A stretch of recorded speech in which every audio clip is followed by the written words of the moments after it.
Katie was such an extraordinary person that I got engaged to her 10 days after we met. It did not take long for me to know she was the one I wanted to marry.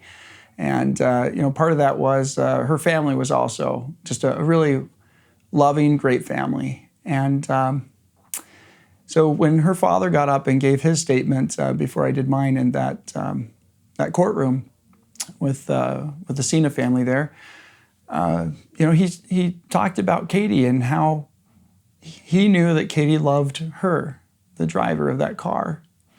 And he said, "You may wonder how I know that. The answer is because Katie loved everyone."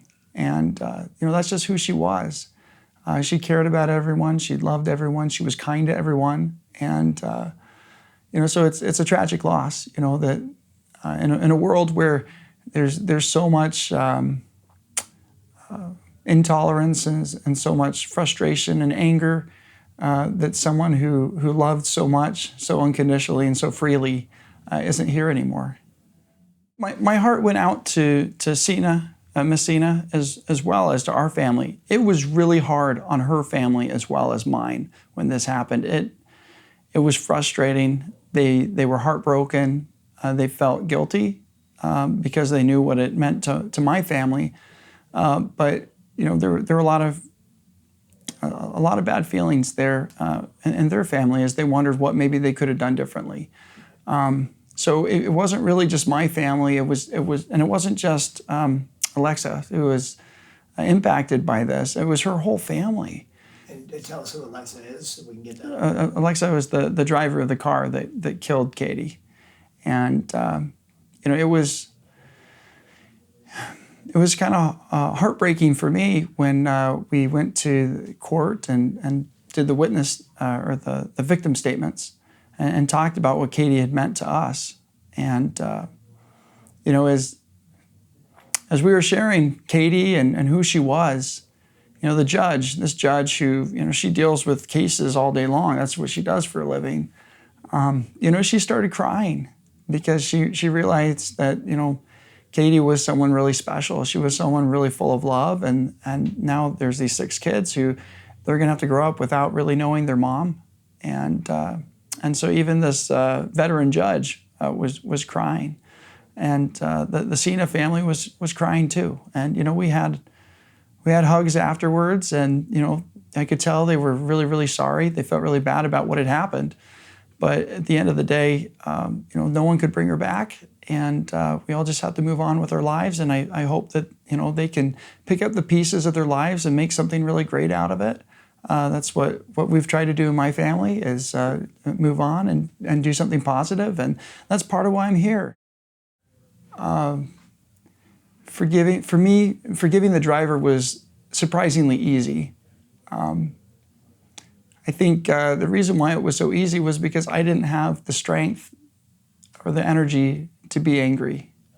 There were so many things I needed to do, so many things that I wanted to, make sure that the kids were taken care of with regards to, their schooling and their friends. And I didn't even know if I was going to be able to stay in California. How could I keep my job and raise 6 kids at the same time? There's so many things to figure out. I didn't have time to be angry. Later as things stabilized, I realized what a blessing that was, that I hadn't been consumed with anger. The truth of the matter is that forgiveness is for the forgiver, not the forgiven. If you harbor a grudge, it hurts you more than it hurts the person you're holding the grudge against. So, I never actually had a hard time forgiving the driver. And I wish I could say it was because I was such a wonderful person. But I think really a lot of it just came down to, I felt sorry for her. I knew that this had really hurt her life and her family's life, and I didn't wish that on anybody.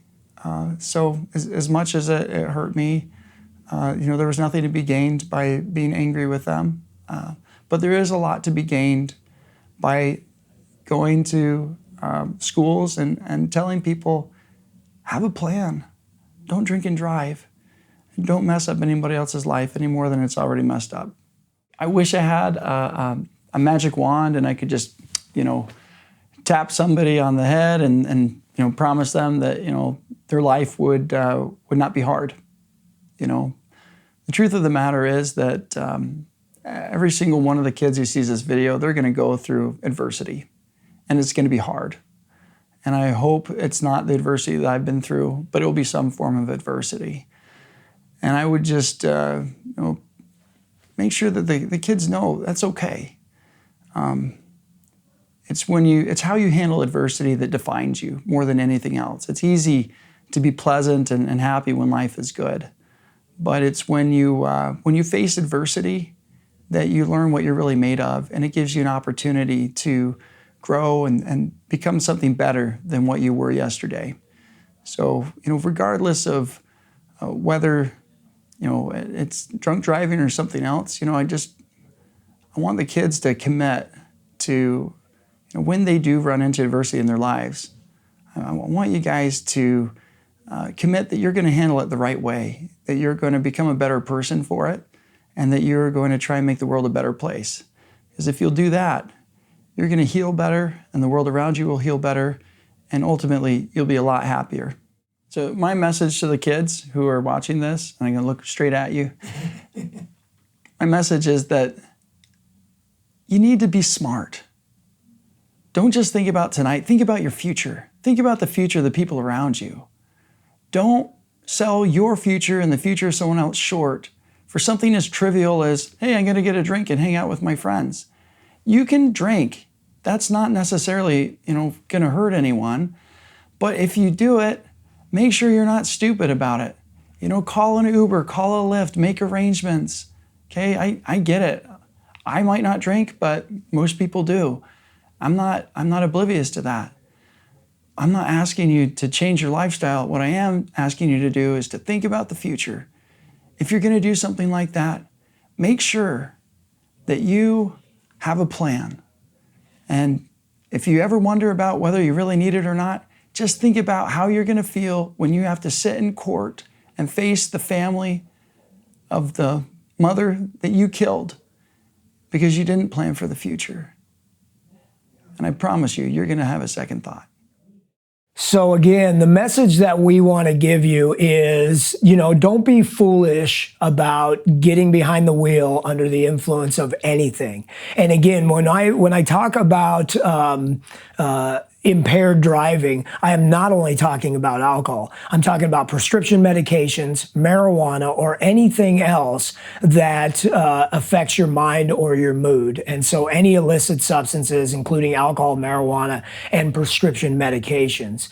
And before you make the decision to use any of these things, plan ahead. If you're going to be out drinking or something like that, plan ahead to make sure that you have a safe ride home, that you are not getting in the car with anybody who's been drinking or using drugs or is under the influence, and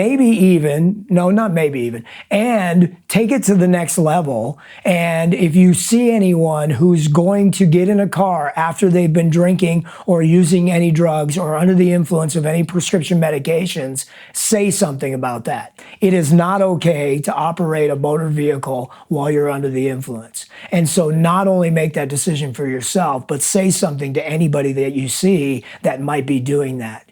That decision right there and that planning ahead can make the difference from you having some tragic consequences, not only for yourself, but just as we've heard from Jacob Evans and how this has impacted his life. Now get this. His family and his wife, Katie Evans, Jacob Evans, and their family have never had alcohol in their lives. They don't drink. And Jacob has made the statement, if you think that this is none of your business because you don't drink, you are wrong. The Evans family didn't drink, and yet alcohol and somebody making the decision to get behind the wheel left a tragic impact on their lives for the rest of their lives. Took those 6 kids' mother away and took Jacob's wife away, never to come home again because of the decision of someone who got behind the wheel under the influence.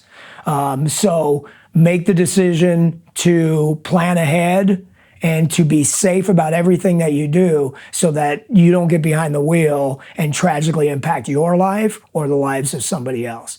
I'm Bob Sheritz. I'm with the Way Out Recovery. Thank you for listening today.